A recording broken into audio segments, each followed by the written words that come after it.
রমজান মাস শেষে তিনটি আমল যদি আপনি ধরে রাখতে পারেন, তিনটি কাজ, রমজান চলে গেছে, এই তিনটা কাজ আপনি ছাড়েন নাই, এগুলো যদি আপনি ধরে রাখতে পারেন, ইনশাআল্লাহ আপনার জীবনটা রমজানময় হয়ে যাবে, গোটা বছরটা আপনার জন্য রমজান হয়ে যাবে এবং আপনার রমজানের ইবাদত সাধনা, সিয়াম সাধনা, সমস্ত বন্দেগী এবং ভালো কাজ সার্থক হয়ে যাবে যদি রমজানের তিনটা জিনিসকে আপনি ধরে রাখতে পারেন। কয়টা জিনিস?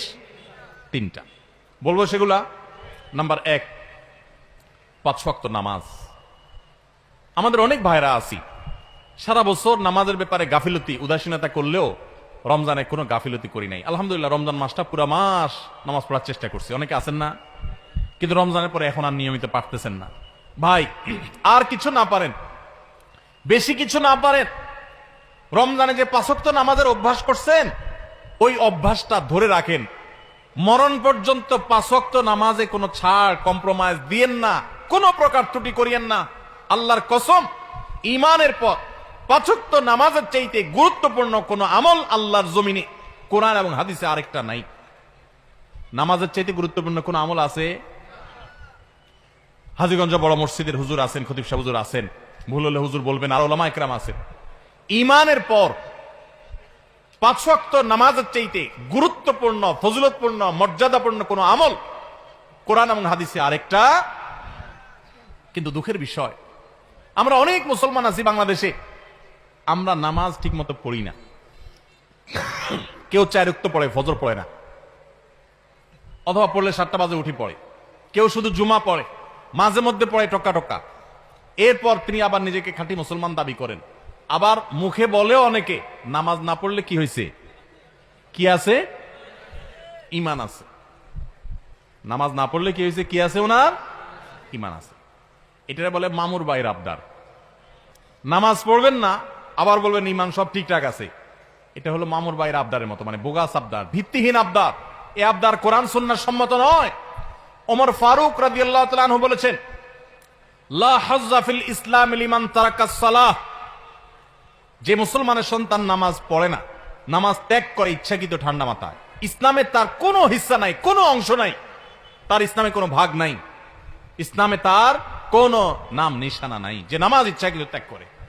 অনেক ইমামদের মতে ইচ্ছাকৃত ঠান্ডা মাথায় কেউ নামাজ ত্যাগ করলে সে ইসলাম থেকে খারিজ হয়ে যায়। এত জঘন্য ব্যাপার। অন্য যত আপনি গুনাহ করেন না কেন, গুনাহের কারণে আপনি পাপিষ্ঠ হবেন, অপরাধী হবেন, শাস্তিযোগ্য হবেন, কিন্তু বেঈমান হবেন না। নামাজ এমন একটা আমল, অনেক ইমামদের মতে এই নামাজ ত্যাগ করলে মানুষ বেঈমান হয়ে যায়, কাফের হয়ে যায়। আমাদের বাংলাদেশে মানুষের ঈমান মাশাআল্লাহ এত মজবুত, এটা লোহা দিয়া পিটাইলেও, কামারের লোহা দিয়ে পিটাইলেও আমাদের ঈমান যায় না। নামাজ না পড়তে না পড়তে না পড়তে না পড়তে এমনি কেবল অন্তরে মোহর পড়ে গেছে, এরপরেও সে বড় গলায় দাবি করে নামাজ না পড়লে কি হয়েছে, আমার ঈমান ঠিক আছে। ভাইরা আমার, রমাদানের এই আমলটা 5 ওয়াক্ত নামাজ সময় মতো, পুরুষরা জামাতের সাথে, মা বোনরা ওয়াক্ত মতো। মা বোনদের একটা সমস্যা হলো, অনেক মা বোনরা জোহরের নামাজটা পড়েন 3টা, 3:30টার দিকে, মেঘ কাজ করেন। কেন? কারণ দুপুরে ওনারা রান্না বাড়া করেন, রান্না বাড়া করতে গিয়ে ওনারা শরীর ঘামায় টামায় যান, তখন শয়তান এসে মাসালা নিয়ে হাজির হয়। শয়তান ওনার মাথায় একটা মাসালা ঢুকায়। কি মাসালা ঢুকায়?